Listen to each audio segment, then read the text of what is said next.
usia yang terbaru, dengan kesadaran murni, hikmat di dalam setiap sabdaku. Terjadilah kehendakmu, nyatalah kesurgaanmu.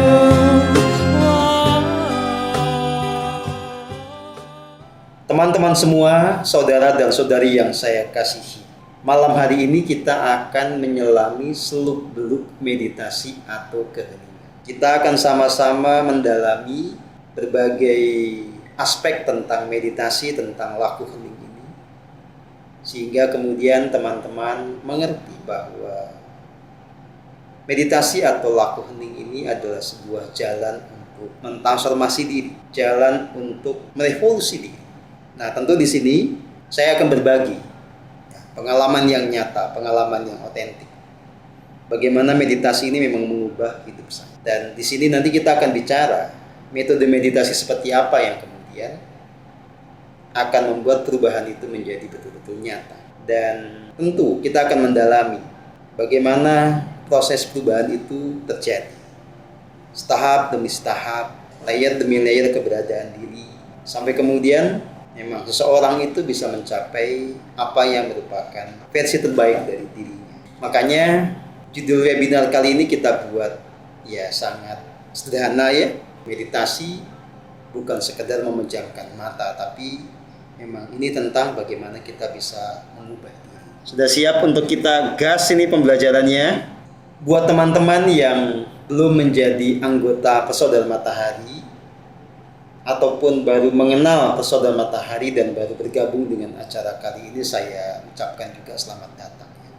Selamat bergabung di dalam proses pembelajaran yang diselenggarakan oleh Persaudaraan Matahari. Dan saya perlu mengatakan bahwa memang di sini sebetulnya tidak ada pelajaran yang dirahasiakan. Tidak ada pelajaran yang hanya khusus buat orang tertentu gitu ya. Nggak ada. Sebetulnya pada dasarnya kita menyampaikan apa adanya ya, menyampaikan semua dengan saudara dan saudari semua yang saya kasih, saya mulai mengenal terminologi atau istilah meditasi ini di awal tahun 2000. Ya, berarti sekitar 24 atau 25 tahun yang silam.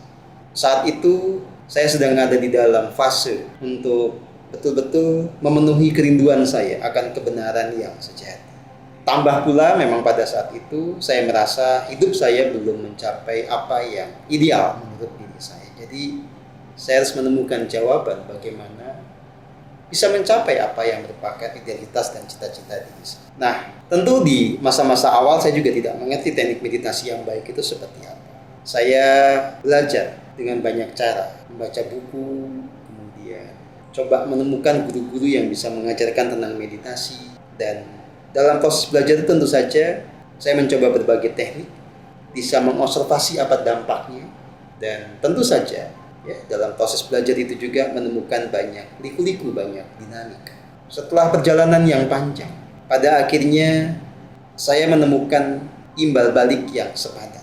Saya menemukan hasil yang sangat memuaskan. Di satu sisi semakin gamblang jawaban atas berbagai pertanyaan yang semula berkecamuk di pikiran.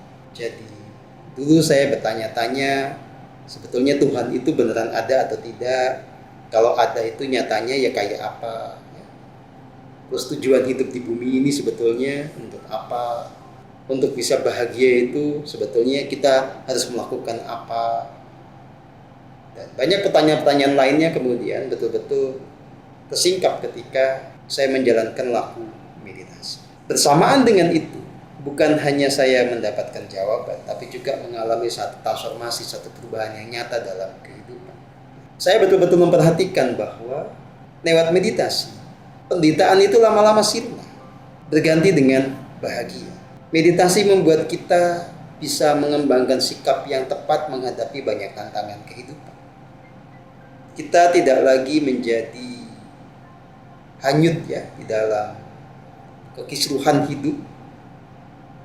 Kita terbantu untuk menjadi tenang ketika badai datang dan bisa tetap mantap mapan ya situasi sesulit apapun yang sedang dihadapi. Dan tentu saja jelas bahwa meditasi dalam kasus saya itu memang mengubah nasib. Saya menemukan corak kehidupan yang saya idealkan atau saya cita-citakan sejak zaman dulu ya lewat meditasi. Ketika saya juga flashback ya, bagaimana kecerdasan saya berkembang antara dulu sampai sekarang. Saya juga melihat bagaimana meditasi punya sebuah kontribusi yang nyata. Bagaimana ada dampak yang signifikan dari meditasi ini terhadap peningkatan kecerdasan saya. Termasuk ketika saya melihat aspek kesehatan ya. Saya sekarang usia 51 ya. Dan meditasi membuat saya punya daya tahan ya terhadap ancaman sakit dan penyakit. Saya tergolong cukup bugar ya, cukup sehat. Meskipun pekerjaan saya sangat banyak dan mobilitas saya sangat tinggi.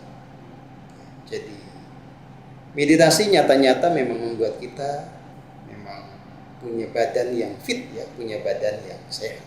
Jadi saya tidak menjadi langganan di rumah sakit, tidak menjadi konsumen obat dalam bentuk apapun. Pokoknya ya sehat. Nah, ini yang sekali lagi saya hendak bagikan kepada Anda. Dan berita gembiranya adalah fakta transformasi akibat dari meditasi ini bukan hanya pada diri saya. Jadi kalau kita memperhatikan banyak teman-teman di Saudara Matahari yang sudah menekuni meditasi dengan serius, dengan sungguh-sungguh, kita bisa melihat juga transformasi yang luar biasa pada mereka. Dari sisi kesehatan, dari sisi kemampuan berpikir, dari sisi perubahan karakter ya. Meskipun tentu saja banyak di antara teman-teman ini udah lama baca meditasi tapi belum ya memenuhi ekspektasi ya dari saya maupun dari Anda sendiri. Nah, sekali lagi ini pembelajaran yang mestinya membuat Anda semakin semangat untuk menjalankan meditasi. Membuat Anda juga semakin mengerti cara meditasi yang benar. Dan tentu saja akhirnya membuat Anda mengalami satu transformasi yang nyata. Transformasi pada diri Anda, pada nasib Anda, pada kehidupan Anda secara menyeluruh. Jadi meditasi itu apa sih Pak Setio? Hening itu apa sih Pak Setio?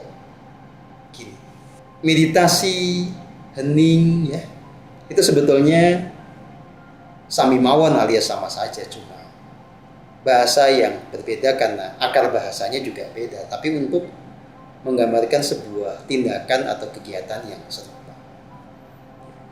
Jadi meditasi itu ya sama dengan hening, hening sama dengan meditasi.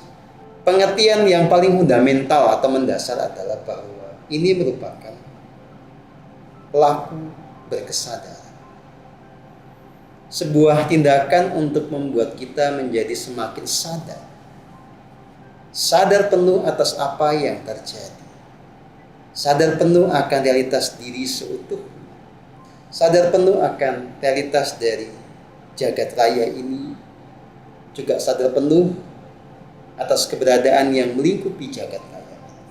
Sekali lagi, rumusan kunci dan fundamental dari meditasi adalah menjadi sadar.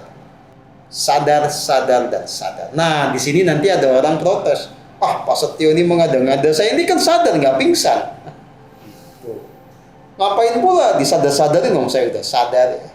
Ya betul, Anda itu sekarang sedang tidak pingsan. Anda siuman. Tuh, siuman bahasa lainnya sadar.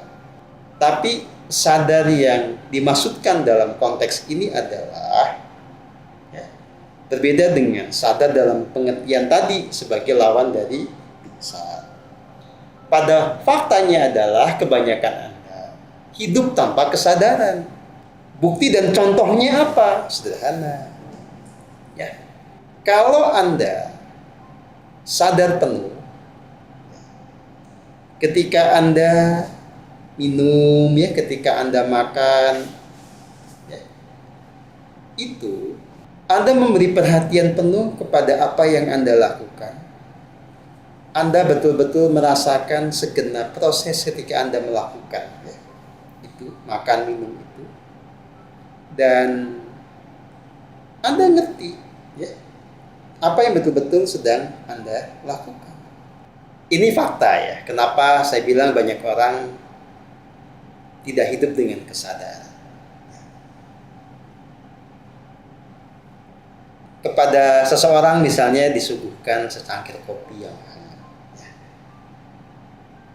Nanti ditanyakan kepada dia, apa pengalaman Anda ketika minum kopi ini? Banyak yang gak bisa cerita karena dia gak ngerti proses ketika minum kopi itu dengan segala rasanya seperti apa. Banyak yang ketika dia minum kopi, pikirannya melayang ke sana kemari. Pikirannya sibuk dengan kenangannya, sibuk dengan hayalannya. Dia tidak memberi perhatian penuh kepada tindakan yang sedang dia lakukan, yaitu minum kopi tadi. Dia tidak merasakan dengan penuh rasa kopi tadi. Itu contoh dari tindakan tanpa kesadaran. Dia tidak menikmati itu. Yang lebih faktual ya, Anda, saya kan sama-sama bernafas ya. Sama-sama menghirup udara dengan hidung kita dan menghembuskannya kembali sepanjang waktu. Pertanyaannya adalah, berapa banyak sih yang memberi perhatian penuh kepada nafasnya? Berapa banyak sih yang kemudian merasakan dengan nyata setiap tarikan dan hembusan nafasnya? Berapa banyak yang sadar bahwa di setiap tarikan dan hembusan nafas itu ada kasih Tuhan? Berapa banyak yang kemudian karena kesadaran itu ya, sadar akan kasih Tuhan, sadar akan anugerah yang nyata dari Tuhan, lalu sungguh-sungguh berterima kasih di setiap tarikan dan hembusan nafas? Tentu sedikit. Faktanya adalah banyak orang ya, sibuk dengan segala khayalannya, sibuk dengan segala kenangannya. Dia tidak memberi perhatian penuh kepada nafasnya. Itu yang saya sebut orang tidak dalam kesadaran. Ya betul, dia siuman, dia tidak pingsan, tetapi tidak berkesadaran. Nah, nanti implikasi lebih jauh ketika orang mengambil keputusan dalam bertindak. Banyak tindakan itu terjadi secara impulsif. Hanya karena orang punya keinginan lalu terjadilah. Lalu nanti kalau resikonya berat, tidak menyenangkan, baru menyesal. Ya kayak gitu-gitu. Ya, itu contoh dari orang-orang tidak hidup dengan kesadaran. Lebih jauh lagi ya, kesadaran itu bicara tentang pengertian akan realitas diri seutuhnya, realitas hidup seutuhnya. Termasuk realitas Tuhan yang senyatanya, yang sejatinya. Nah, Anda memang siuman, Anda tidak pingsan. Tapi berapa banyak di antara Anda yang mengerti bahwa di dalam diri Anda betul-betul ada sang jiwa? Berapa banyak ya di antara Anda yang betul-betul menyadari bahwa di relung hati Anda sebetulnya ada Tuhan yang mempribadi, yang kita sebut sebagai sang diri sejati, yang memang menjadi sumber dari kasih murni, sumber tuntunan agung, dan seterusnya? Tentu jawabannya akan sedikit. Berapa banyak di antara Anda yang menyadari bahwa setiap diri sebetulnya tidak pernah terpisahkan dari sang sumber hidup yang meliputi segalanya?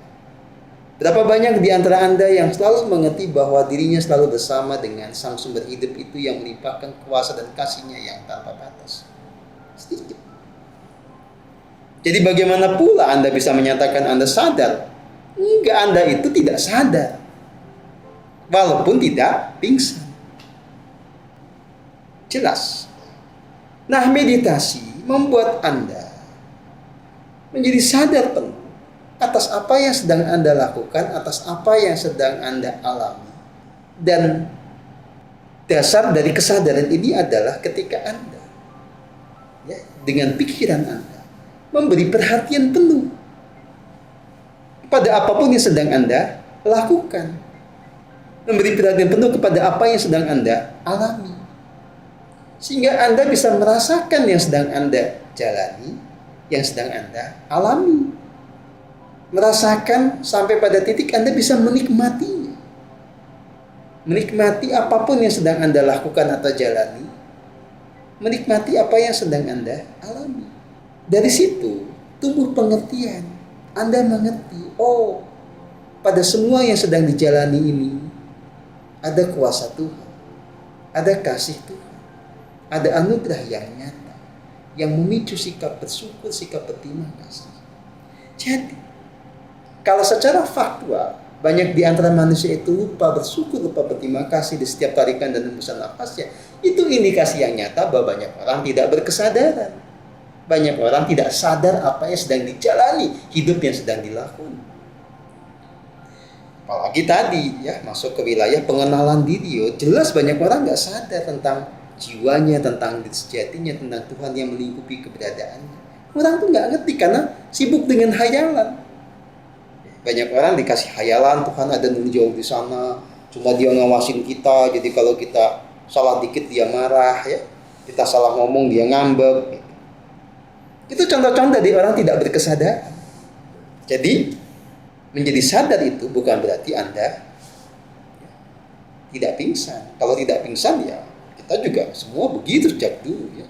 Sejak zaman saya bego juga saya udah nggak pingsan.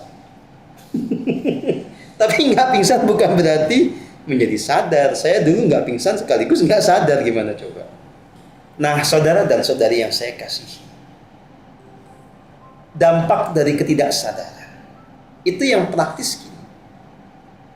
Satu, kita cenderung ada dalam roda samsara.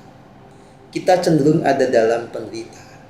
Orang tidak sadar itu pasti akan mengejar apa yang menjadi kemauan egoistik. Sebagian akan bisa mencapai apa yang dimaui oleh egonya itu. Sebagian lagi tidak bisa mencapai. Yang tidak bisa mencapainya akan kecewa,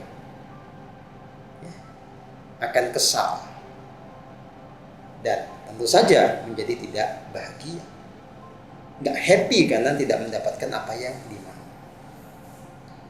Yang bisa mencapai apa yang merupakan hasrat egoistiknya akan senang sesaat, habis itu akan bosan, habis itu akan menjadi hampa, kehilangan makna.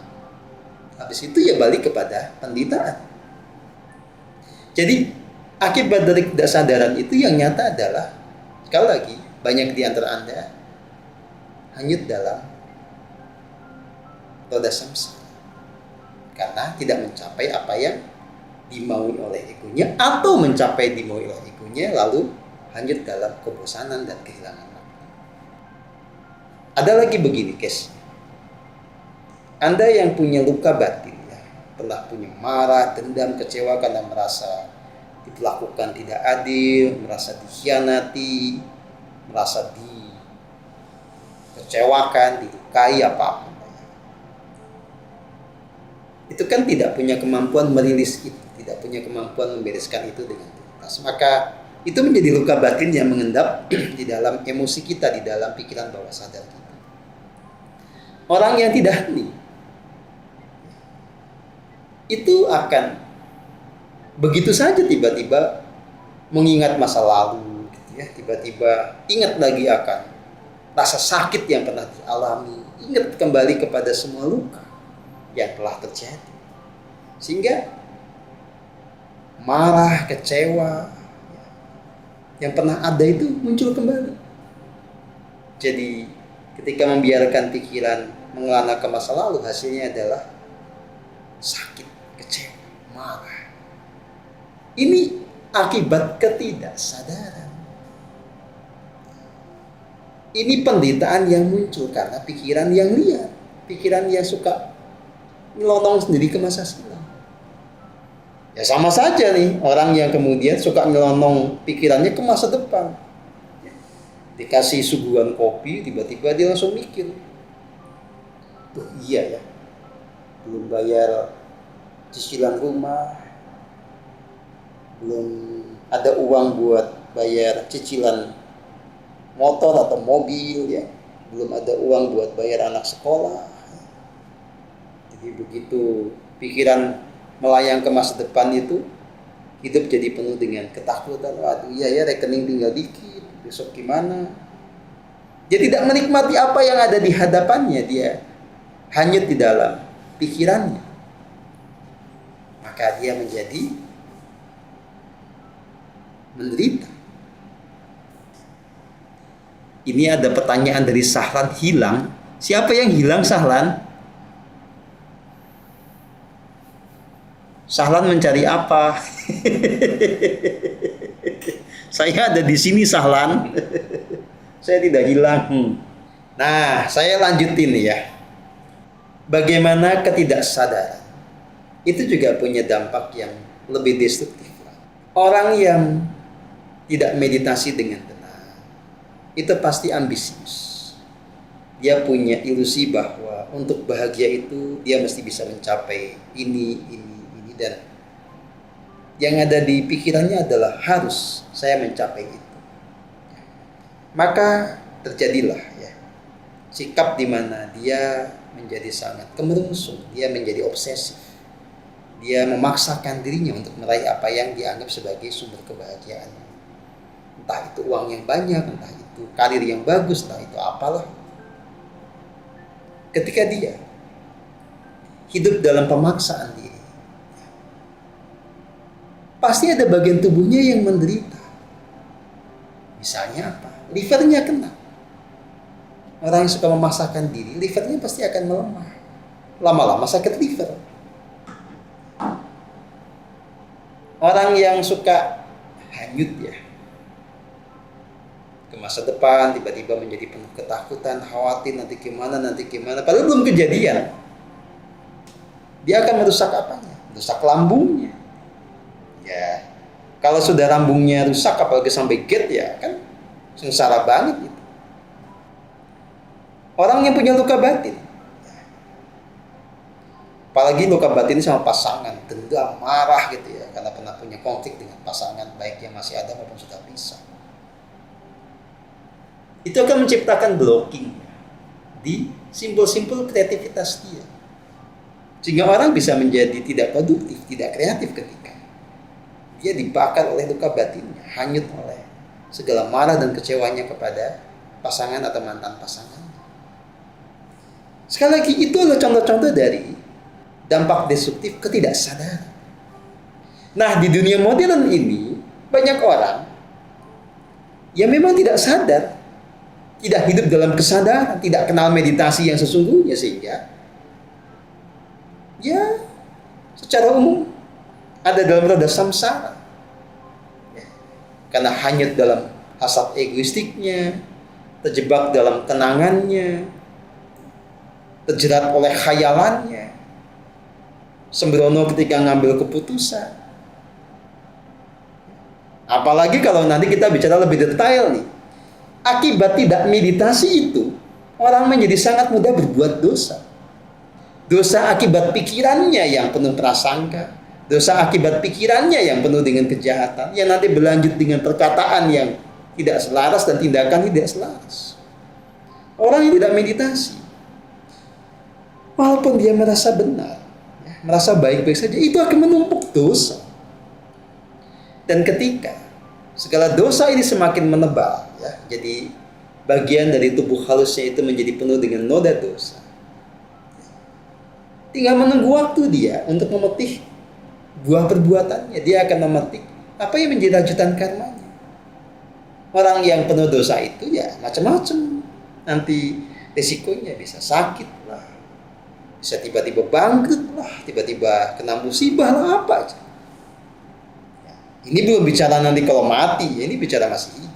Nah, dari situlah sebetulnya menjadi sangat urgent ya, kita menemukan metode untuk memastikan hidup ini dalam harmoni, tidak hanya di dalam penderitaan.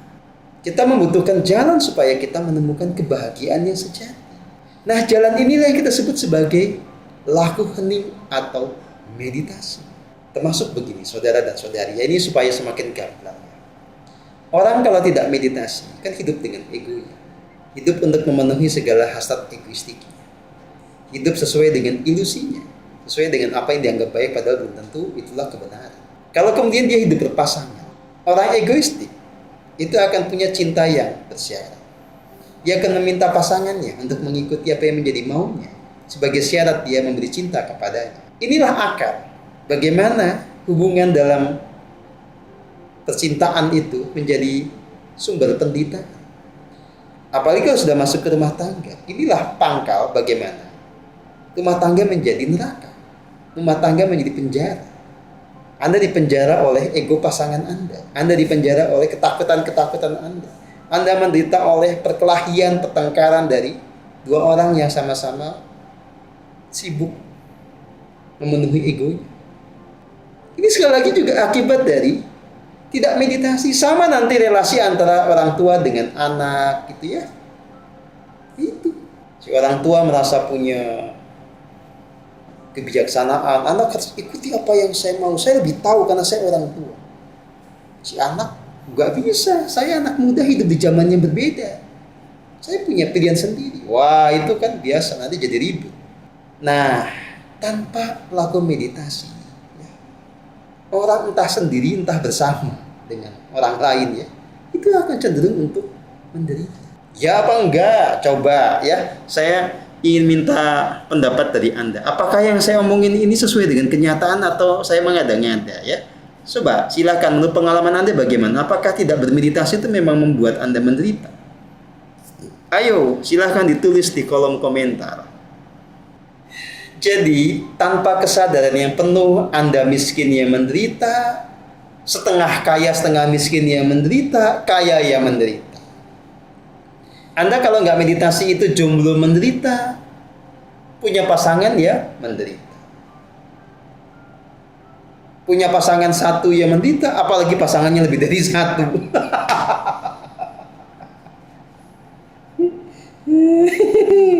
Ya apa enggak? Ya pokoknya kalau nggak meditasi itu kan kita menciptakan segala celah penderitaan pada diri kita sendiri. Nah makanya balik lagi, perlu nggak Anda pada meditasi? Kalau Anda mengikuti apa yang saya sampaikan dari tadi, jawabannya mestinya adalah perlu sekali. Tapi tentu ini bukan sekedar merem, mencemin mata selesai, bukan. Ini harus Anda hayati sebagai sebuah jalan transformasi, jalan perubahan diri yang nyata. Jadi meditasinya harus caranya tepat. Karena kalau Anda sekedar merem, ya belum tentu Anda akan lepas dari penderitaan yang sudah kita omongkan ini. Belum tentu ada transformasi yang nyata pada diri Anda. Gitu. Oke, kita cek dulu ada pertanyaan tidak? Oh ada, mari kita lihat apa pertanyaannya. Loh, gimana ini? Saat meditasi pakai musik bolehkah? Ya boleh Pak, kita kalau meditasi pakai musik kita. Emang siapa yang melarang ya? Nanti kita bahas tentang teknik meditasi ya. Nah, saya mumpung dekat dengan Mas Eko nih ya. Saya butuh testimoni dari Mas Eko. Apa sih dampak meditasi buat hidup Mas Eko? Ya. Selamat malam. Selamat malam Pak Eko. Masuk Pak Eko. Iya, saya belajar meditasi sejak tahun 2018 ya Mas ya. Tapi mulai benar-benar intens itu setelah pensiun 2020 akhir ya, 2021 lah. Segeran mukanya katanya Mas. Kata siapa? Tadi ada yang bilang gitu. Iyalah, masa sakit terus. Jadi meditasi itu benar-benar merubah hidup saya sih. Ya. Meditasi membuat benar-benar memang kita itu bisa sadar saat ini dan di sini. Jadi pikiran nggak jadi ngelamun di masa lalu dan menghayalkan masa akan datang. Itu benar. Ya, jadi meditasi membuat kita merasakan kebahagiaan yang muncul dari dalam diri. Nah itu yang bisa dibilang ya mentransformasi hidup saya. Jadi waktu itu saya juga lagi mencari ya, waktu setelah pensiun itu mencari apa sih makna hidup itu, makna hidup kita ini gitu ya. Dan kemudian saya ikut Mas Guru dan belajar meditasi ini. Tentunya semua berproses ya. Di saat kita itu belajar, tentunya ada masa yang dimana kita itu merasakan kebahagiaan itu hanya di saat-saat tertentu. Jadi kalau zaman dulu malah Mas Guru itu kan lebih banyak prosesnya adalah melakukan berdarah, dan setelah berdarah kita pulang, udah kita balik lagi ke kita yang sebelumnya yang sangat egoistik, yang sangat ya kembali lagi ya. Jadi tidak terjadi proses pemurnian jiwa yang terstruktur dan sistematis gitu ya. Nah sekarang kan semakin lama hal ini semakin diperbaiki, terutama setelah Mbak Ai jadi Direktur Besar Batanghari. Nah ini proses ini semakin kita diajari untuk belajar meditasi dengan benar. Ada program pemomongan, ada program pendampingan saat ini. Nah, itu membantu teman-teman paling enggak yang belum bisa merasakan kebahagiaan itu mencicipi. Nah, di saat-saat meditasi ada rasa kebahagiaan yang muncul. Nah, kalau saya sendiri up and down, masih naik dan turun. Tapi saya betul-betul percaya ya bahwa, dan saya mengalami bagaimana meditasi itu membuat kita juga nggak mikir jelek, nggak mikir kita itu bikin dosa atau kita melakukan berkhayal yang macam-macam, itu jadi hilang sendiri, Mas. Nggak ada tuh kepingin kita itu untuk Jahat gitu ya? Jahat tuh nggak ada. Nah itu memang terjadi pada saat kita LOC kita memang tinggi ya. Tapi begitu turun, biasanya itu muncul lagi seperti itu. Jadi meditasi dengan yang benar itu membuat kita benar-benar terbebas dari pikiran jorok misalnya gitu kan, pikiran berkhayal, pikiran masa lalu itu enggak. Yang ada hanya berkarya, yang ada hanya menikmati momen ya, menikmati. Saya suka menikmati membaca Twitter X gitu, menikmati. Proses itu menulis itu jadi menikmati gitu ya. Jadi memang saya merasa bahwa saya rasakan betul bahwa meditasi itu merubah hidup saya gitu ya. Mungkin sebagian dari kita nggak percaya, tapi itu yang saya alami, dan itu betul-betul membebaskan diri kita dari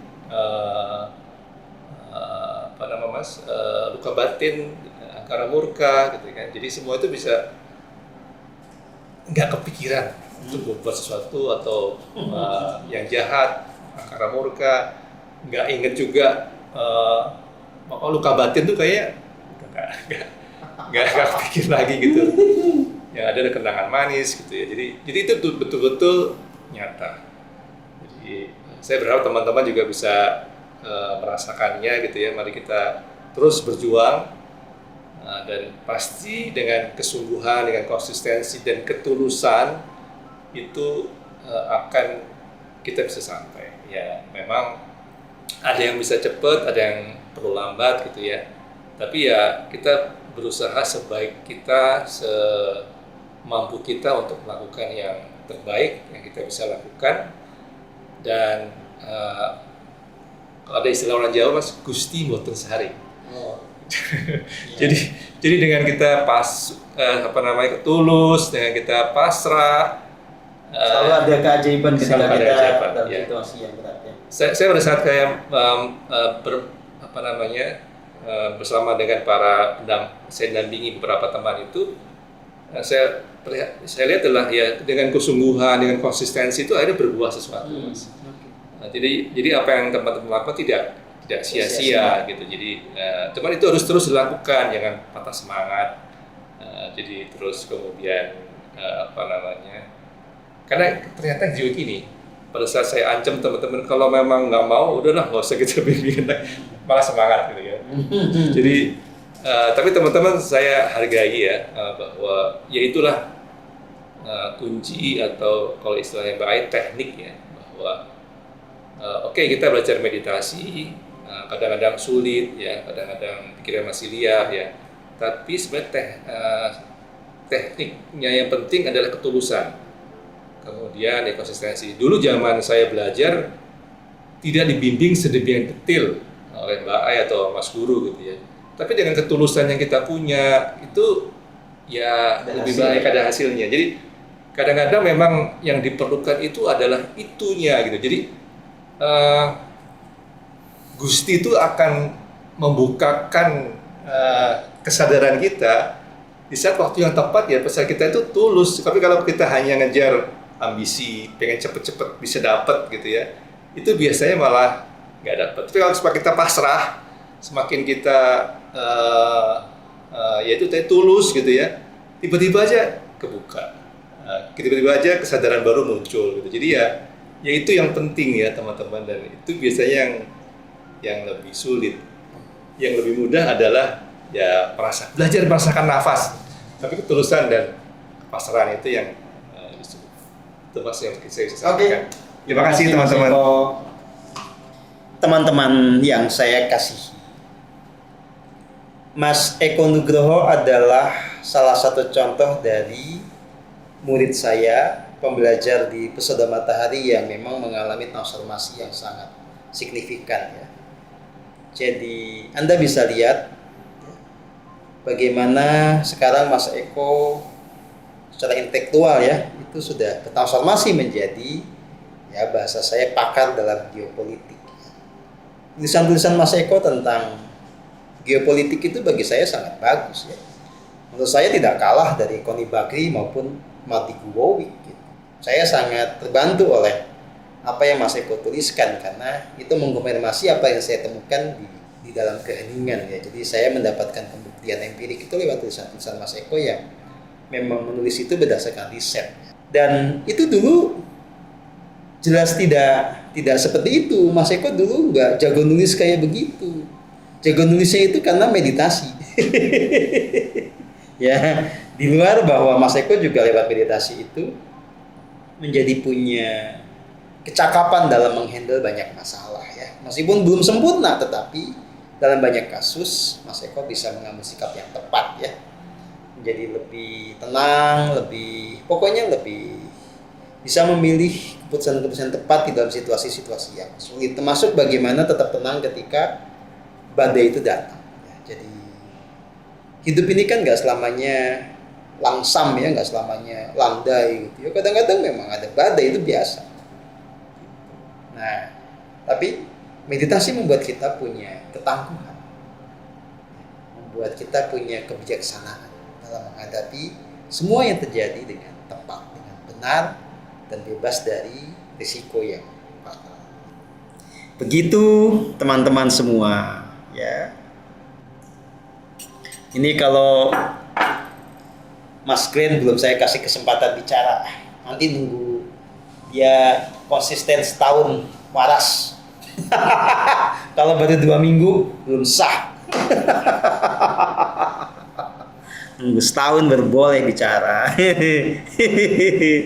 Aduh. Baik saudara dan saudari yang saya kasih, kita bicara tentang rumusan yang lebih teknis tentang meditasi. Jadi meditasi ini apa sih sebetulnya? Gini, ini saya bicara tentang rumusan yang umum dulu. Ya. Saya membuat pola yang ini merangkum proses dalam meditasi ya, dan apa yang menjadi dampaknya, apa yang menjadi hasil. Ya, secara sederhana kita sebut aja ini formula hening. Hening itu bermula dari kita rileks. Rileks badannya, rileks pikirannya. Jadi Anda tidak mungkin masuk ke dalam kondisi yang meditatif, kondisi yang hening kalau Anda nggak bisa rileks. Kalau badannya tegang, pikirannya tegang, ya Anda nggak bisa meditasi. Nah, saudara dan saudari yang saya kasihi, bagaimana cara rileks?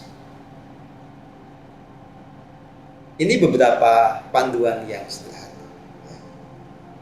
Jadi Anda harus mulai dengan memilih posisi duduk yang paling menyamankan. Jangan memaksakan posisi duduk apapun. Misalnya kalau kita kontraskan dengan teori yang umum ya, bahwa meditasi punggungnya harus tegak gitu ya. Nah kalau di kita enggak, tidak harus begitu, karena yang diprioritaskan itu bukan soal punggung tegak, tetapi soal kita nyaman dengan posisi duduk yang kita pilih ya, kita bisa menikmati posisi duduk yang kita pilih. Nah kalau kita bisa menikmati ya kita rileks. Nah kalau tubuh sudah rileks, kita masuk kepada upaya untuk membuat pikiran kita menjadi rileks. Salah satu cara yang paling umum adalah memang kita setelkan musik-musik dengan frekuensi tertentu atau musik-musik dengan corak nada tertentu yang membuat kita ya terbantu untuk tenang.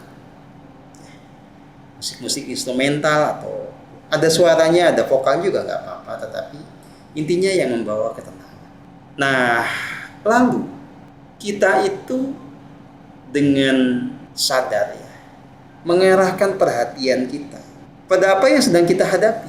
Kalau ada angin yang sepoi-sepoi, kita perhatikan, kita rasakan bagaimana angin itu menerpa-puli. Kalau tadi kita bicara tentang mendengar musik ya, kita beri perhatian supaya kita bisa mendengarkan musik itu dengan lebih dalam, lebih cermat, kita bisa menikmati keindahannya. Dan yang paling kemudian krusial adalah Anda memberi perhatian yang penuh kepada aliran nafas yang berjalan secara natural di dalam diri Anda. Anda memberi perhatian sehingga Anda bisa merasakan setiap tarikan dan hembusan nafas. Jadi berangkat dari Anda memastikan tubuh dan pikiran rileks, Anda bergerak menuju keheningan. Hening berarti Anda penuh perhatian, Anda sadar penuh terhadap aliran nafas Anda, pergerakan energi di dalam tubuh, dan seterusnya. Nah, nanti ada satu fase di mana Anda itu mengalami yang disebut sebagai terhubung atau terkoneksi. Jadi setelah kita rileks, mulai masuk ke dalam keheningan, kita akan terhubung. Sadar bahwa di ujung tarikan nafas, di relung hati kita, di pusat dada kita, ada Gusti yang bertahta, yang bersemayam. Kita rasakan dengan nyata bahwa dari situlah selalu memancar kasih yang murni, energi yang menghidupi. Ya, sebagian orang juga pasti bisa merasakan dari situ ada rasa bahagia yang sangat dalam. Nah, itu namanya keterhubungan, koneksi. Koneksi ini tidak mungkin terjadi kalau Anda nggak rileks. Koneksi terjadi saat Anda betul-betul rileks. Kalau Anda kemudian terkoneksi, terhubung, Anda rileks, di situ kemudian juga ada kepasrahan. Anda berserah diri sepenuhnya kepada Sang Sumber Hidup, pada Tuhan Yang Maha Esa. Anda menyadari keterhubungan itu. Terjadilah apa yang disebut sebagai purifikasi atau pemurnian. Pemurnian itu membereskan segala noda di dalam diri, membereskan sisi gelap di dalam diri. Jadi kalau Anda punya luka batin, ya, punya marah dendam sama siapapun, itu nanti disembuhkan. Anda selama ini licik, ya, serakah, obsesif, kalau meditasinya benar, itu pasti akan sirna. Kalau heningnya benar, Anda terhubung pada yang ilahi di dalam relung hati Anda, itu segala kejahatan itu akan sirna. Termasuk akan sirna segala ilusi, segala kepercayaan tidak realistik. Anda akan disingkapkan pengetahuan yang sejati. Anda akan mulai mengerti kebenaran tentang Tuhan, tentang manusia, tentang jagat raya, tentang hidup setelah kematian, dan macam-macam. Kalau Anda sudah mengalami purifikasi itu, ya, secara tuntas, ya, atau seiring dengan Anda semakin bergerak maju dalam purifikasi, mulai muncul yang namanya transformasi atau perubahan diri. Jadi perubahan diri itu mulai dari diri Anda sendiri. Perilaku Anda berubah menjadi lebih tenang, sabar, ya. Kalaupun marah itu Anda bisa kelola. Anda hanya marah pada momen yang tepat dengan tujuan yang tepat. Anda tidak gampang terprovokasi. Kalaupun Anda menghadapi atau menyikapi provokasi orang juga terukur. Anda bisa bersikap adil, ya. Tidak lagi gampang berantem dengan siapapun. Pokoknya melakukan tindakan-tindakan yang semakin tepat, presisi. Semakin bisa bahagia dalam kondisi apapun. Anda punya uang berapapun bisa tetap happy. Kalau belum punya uang tetap tenang, tidak jadi kemerungsung. Itu adalah perubahan-perubahan yang nyata. Anda menjadi lebih sehat, menjadi lebih segar. Termasuk sampai nanti Anda menjadi lebih cerdas, jenius gitu ya. Itu bisa. Nah, kalau pada tataran energi itu, purifikasi akan berlanjut dengan kebangkitan kundalini. Kebangkitan kundalini itu berkaitan dengan penyelarasan semua cakra atau pusaran energi di dalam diri. Dan itu tentu kaitannya dengan semakin sirnanya semua sisi gelap di dalam diri.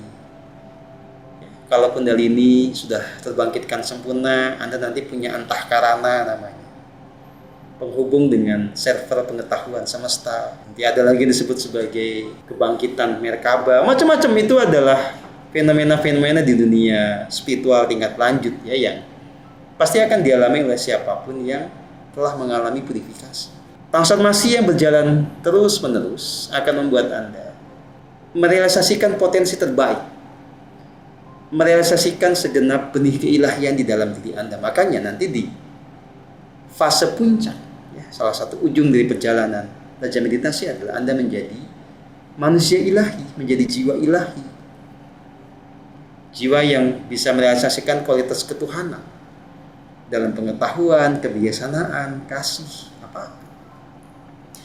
Dan tataran yang ini ya, yang kita sebut sebagai pencapaian realisasi ya, benih ketuhanan di dalam diri itu dalam banyak tradisi kan disebut juga dengan banyak nama. Masing-masing tradisi punya nama yang berbeda ya. Jadi kalau tradisi yang pakai bahasa Sanskrit ya menyebutnya inilah avatar.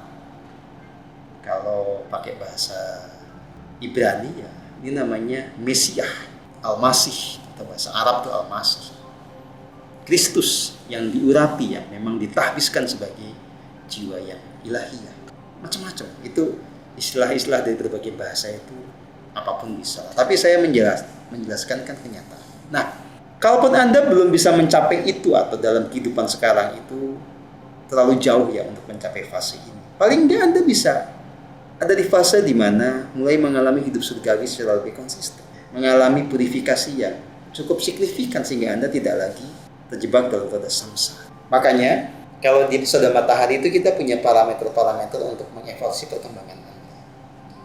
Soal Anda meditasinya benar atau tidak aja kita punya parameter. Kita sebutnya itu kualitas hening. Jadi kalau Anda kualitas heningnya kita ukur cuma 1%, 2%, apalagi 0,5%, 3%, berarti Anda belum bisa hening, Anda masih spanduk. Ya. Seperti yang tadi disampaikan oleh Pak, siapa ini? Wayan ya, Pak Wayan Widyarsana. Disuruh memperhatikan nafas, menikmati nafas, malah mikirin nafas, malah sakit kepala. Ya. Anda salah teknik, nggak ada yang nyuruh mikirin nafas. Tidak ada yang nyuruh mikirin nafas dalam arti menganalisa.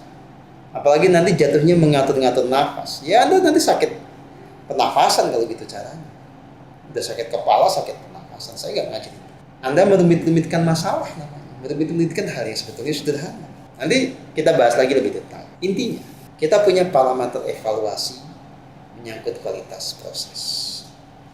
Kalau yang kita ukur mulai punya kualitas hening 5% ke atas, berarti udah mulai bisa relax. Apalagi 10%, 12%, 30%. Itu berarti Anda bisa hening semakin mendalam. Kalau hening semakin mendalam berarti Anda semakin terhubung kepada sumber energi ilahi dalam diri Anda. Dan itu otomatis berdampak kepada efektivitas ketika Anda memurnikan jiwa. Berdampak juga kepada semakin intensnya Anda mendapatkan tuntunan Gusti dari relung hati. Ada parameter kualitas proses, ada parameter hasil dari proses. Makanya kita punya banyak parameter. Ada level of consciousness, tingkat kesadaran dalam skala 0 sampai 1000 bahkan nanti bisa 12 entah keberapa. Itu menunjukkan pencapaian Anda. Kalau Anda LOC 50 ya berarti Anda masih jauh dari kebenaran, Anda masih jauh dari kebahagiaan, Anda masih penuh dengan isi gelap, masih penuh dengan dosa ya. Anda LOC cuma 100, 120 juga sama, masih jauh dari yang namanya pencerahan. Jiwa Anda masih keruh. Tapi kalau Anda LOC sudah 300, 500 itu ya berarti Anda semakin menuju kepada kemurnian. Apalagi kalau LOC sudah 1000 berarti Anda telah murni sebagai manusia, murni jiwanya, murni pikirannya, murni emosi, energi karma. Nah nanti ada lagi parameter-parameter yang lucu, yang ini mempengaruhi bagaimana keberhasilan Anda dalam belajar. Kita punya tuh parameter tingkat ketulusan, tingkat kesungguhan belajar, ya. Sampai kita juga tahu ya, bakat-bakat Anda dalam spiritual itu seperti apa. Kita punya rumusan yang namanya the quality of seed of the soul ya. Jadi kita tahu perjalanan jiwa di masa lalu Anda kayak apa, itu memberi Anda potensi kayak apa di kehidupan sekarang, sehingga itu mempengaruhi bagaimana probabilitas Anda dalam keberhasilan di jalan spiritual ini, di jalan meditasi ini. Pokoknya itu udah kompleks sekali. Ya. Oke, nah intinya kalau metodenya benar, ya, Anda jalani dengan sepenuh hati, Anda menjalankan laku hening dengan ketulusan, hasilnya pasti bagus. Anda pasti semakin termurnikan jiwa raganya, semakin menemukan kebahagiaan yang sejati. Dan seterusnya lah yang itu seperti jenjang tangga itu nanti lama-lamanya tanpa batas.